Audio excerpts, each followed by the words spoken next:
Welcome to Gallon Vins! Mga tuan, nasaan ako? Andito ako ngayon sa Infanta, Quezon.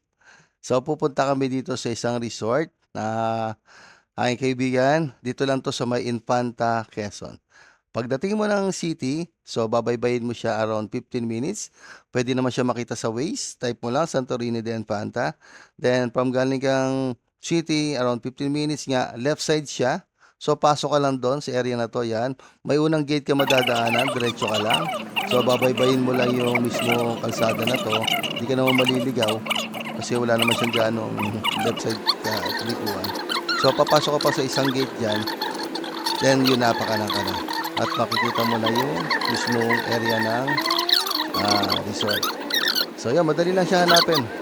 Mga tol, good morning. Andito tayo ngayon sa Dinahika, Infanta, Quezon. Okay? So puntahan natin dito yung isang natatagong mga beach resort dito sa Infanta. Sa mga nagbabalak na mag-beach papunta rito, ito ang isa sa mga sinasuggest kong puntahan nyo na resort.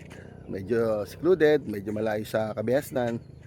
Pero sure naman ako na kung peaceful at magandang places dito sa Infanta na mga resort, isa to sa mga tago nga, kasi nga sinasabi na saka medyo malayo, yun yung mga magagandang mga resort So tara, puntahan natin ito, isa sa mga nakita kong resort dito sa Infanta na pwede nating mapili na puntahan. Okay, ito na siya. So nandito tayo ngayon sa road na papuntang Labasan mula sa Infanta. Babaybay ka dito siguro mga 15 minutes papunta dito sa loob. Mga sabihin natin mga 10 minutes, 5 to 10 minutes papunta dito sa loob.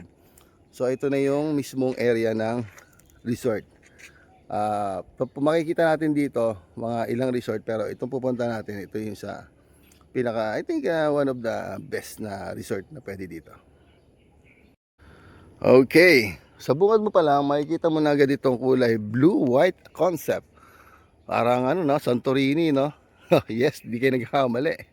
Parang itong Santorini. So ito yung mga resort na makikita natin dito pagpasok mo ng way na to.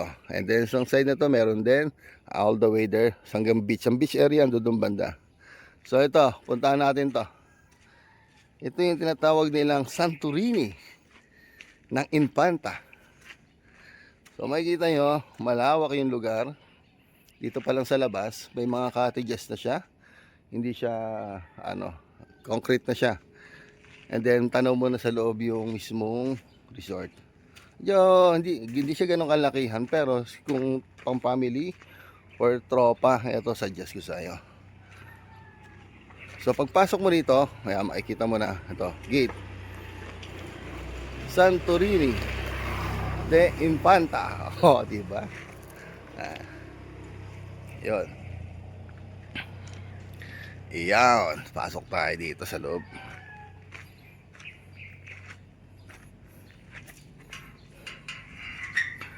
Ayan, bubungad na agad sa iyo yung mismong kabuuan ng area. And then itong parang mala palace style na high roof, high ceiling na reception, saka dyan na mismo yung mismong accommodation nila. So pagpasok mo dito, malawak po yung daanan, makaka-accommodate naman ng mga sasakyan. Malaki rin parkingan nila kasi yung parkingan na yun, medyo yan, yung Montero. So mga ilang sasakyan pwede dito. And then punta mo rito, may mga swing para sa mga kids. Yan. And then yan, may maliit na kubo, pwede ka mag-stay dyan kung mag-avail ka dito. And then meron ka ring kubo doon dito.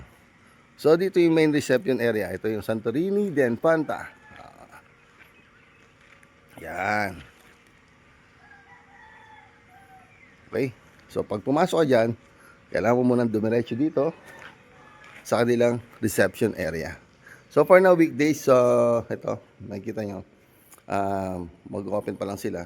Pero kung nakabooking ka na dito, nakapag-preserve ka na, yan, dyan ka pupunta para mag-ask ng mga reservations, accommodations sila, or something, kung ano mga amenities, dyan na rin. So pagpasok mo dito, Eto, yan. May malaki rin sila ditong space para sa welcome area. Ando dun yung kitchen.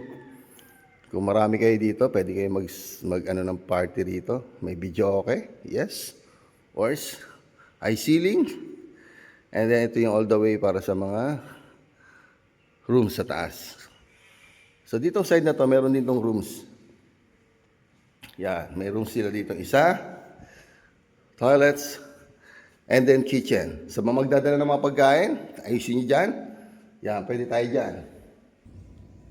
Okay, so pagpasok mo, ito na yung mismong kitchen nila. So pwede mo na dyan i-arrange yung mga pagkain mo muna. Mga pang-ihaw mo. Pwede mo na dyan hugasan. Mayroon ng lababo at may tubig. Mayroon ding ref. Reuse po yan. Pwedeng paggamitin. Then sa labas, yung viewing mo na yung mismong CR and then yung labas. May mga utensils dito pwede mong gamitin para sa iyong pagkain. And then the other side naman, eto, sa mismong reception area, habang nag-aantay kayo, meron kayong lunch. Yan. Yan, diyan kayo mag-stay. Habang nag-aantay kayo ng booking nyo, reservation. May mga ganda ano siya. Ang tawag dito? Queen's chair ba yan? Ano? Yan. And then meron silang TV monitor. Kung available lang, pwede kayo manood. Yan. And then sa baba dito, meron ding dalawang rooms. Room 1 and room 2. Sa mga gusto mag-stay dito sa baba. Good siya.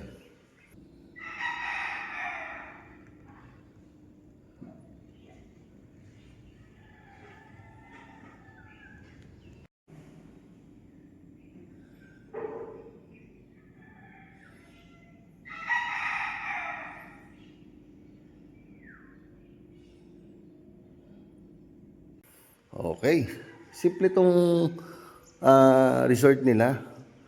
Pero maaliwalas. Kasi syempre, maganda yung ambience niya. Saka tahimik. Syempre, kung gusto mo ng ganito, na medyo tahimik, makapag-relax ka, I think this one is a better place for you. Pagdating sa mga taas, titignan natin yung makakaano tayo dyan. Papakita ko isang family room na in-stay namin. And then yung iba. Okay. So, sa labas, eto. Okay, so paglabas mo, dito na yung mga cottages nila. So, pwede ka na dyan mag-rent, pwede ka na mag-day tour at mag-overnight stay ka na rin dyan. Dala mo yung pagkain, mga food mo. Pwede mo na rin gamitin ito kung sakaling naka-accommodate ka ng booking for rooms. Meron mga switches and socket outlets. Pwede ka mag-charge. Pwede ka magdala ng sound system mo kung gusto mo. Pwede rin ka rin mag-use ng video okay. Meron din sila. Then yan, so mga ilang piraso rin yan, no? So hindi siya ganun kalakihan na resort, pero kaya accommodate yan for family. Kung may family kayong pupunta, kung group of 10 kayo, kaya accommodate ang place na to. Yan, syempre may grilling station. O syempre alam na natin, alam nyo na yun kung ano ibig sabihin, no? Mag-iihaw ka talaga at magdadala ka ng alak. Pero syempre, pagdating sa resort, drink wisely lang para hindi ka magmamaaway. Wala yung away-away na ganun. Enjoy lang. Lalo na pag may mga kasamang guests sa paligid. Itong back area nila, ito po yung sitwasyon dyan. Gumagana naman yung tubig. So, pwede ka rin siguro dito maghugas ng mga isda mo. Ayan. Malawak pa rin yung area. Backside na to ng swimming pool. So, yun. Sabi pa sa akin na mayari, itong mga buko. Free na raw po yan. Kung gusto mong kung gusto mo ng pag may bunga siya, pwede mong kainin. Pwede kang kumuha. Pero syempre, ikaw yung akyat. Ikaw rin yung magtatabas. Sa side na to, ito dito yung para bang, mayroon siya kasing slide sa pool. And then dito yung shower area. Bago ka lumusong sa pool. And then itong maliit na bahay na ito, yan. Pwede held ng konting lamesa, party, something like that. Then dito na po yung sa comfort room. Sa CR niya, yung katabi lang ng mismong pool. So para siyang private resort na may minimal rooms for accommodation. Okay na rin 'yon. Okay, pasukin natin itong toilet nila. Washroom. Dito pwede ka mag shower. Then merong 1, 2, 3, 4 cubicle na may yan. Okay.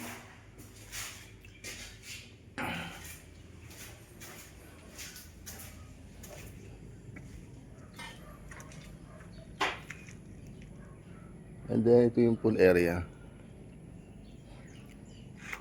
So weekdays ngayon, wala pang ganong guest. Mostly ang guest nila is nasa weekender. Pero anytime, pwede pumunta rito. Kung tahimik ang pupunta, kung tahimik na place, I bet this one is good for you. Tahimik talaga dito. Okay.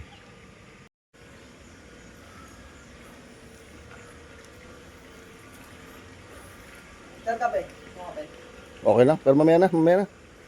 Ano, pwede na ito mamaya? Hindi ko lang sure sir kung pwede. Sige.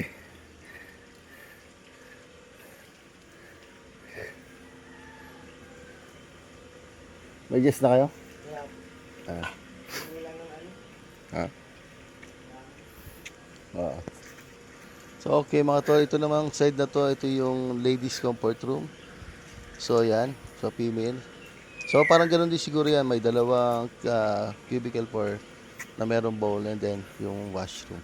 Ito, wala na yan sa gilid. Dito na sa babae. Yun. Yeah, so hindi kayo maliligaw sa place. Kung may mga bata lang, okay lang kasi gated naman lahat, diba? Nakabakod naman lahat. So goods at safe naman ng place na to. So for now, nililinis pa nila yung pool kasi magwi-weekend na. So kailangan nila yon anytime magkaroon na sila ng guests. So for now, hindi pa maliguan kasi in preparation pa lang para sa weekend. So yun mga tol. So ito establishment nito medyo matagal-tagal na rin pero kahit paano properly maintain naman yung place, security, okay na okay. And also pala meron sila ditong wifi. Yun nga nabanggit ko rin. You can use video okay. So pagdating nyo dito dapat dala nyo na lahat. About sa accommodation nila, nagre-range sila ng 2,000 per couple. Tapos additional 500 sa family naman. Nagre-range ng mga 3,000 to 4,000 up. Then 500 for additional people. Okay, and then ang beach area nila dito mga 1 to 2 minutes lang. Lalakarin mo lang, malapit lang siya. And then also pag nasyempuhan nyo may mga mangingisda doon, makakabili pa kayo ng sariwang isda. Abangan nyo na lang. Yan, di ba? And then makapaglibot-libot kayo sa area, malawak yung dagat nila dito. Ito yon. So by next video ko, i-cover ko tong the rest ng video na itong Infanta de Santorini. Santorini de Infanta. Okay mga tol, so hanggang sa muli, salamat sa panonood.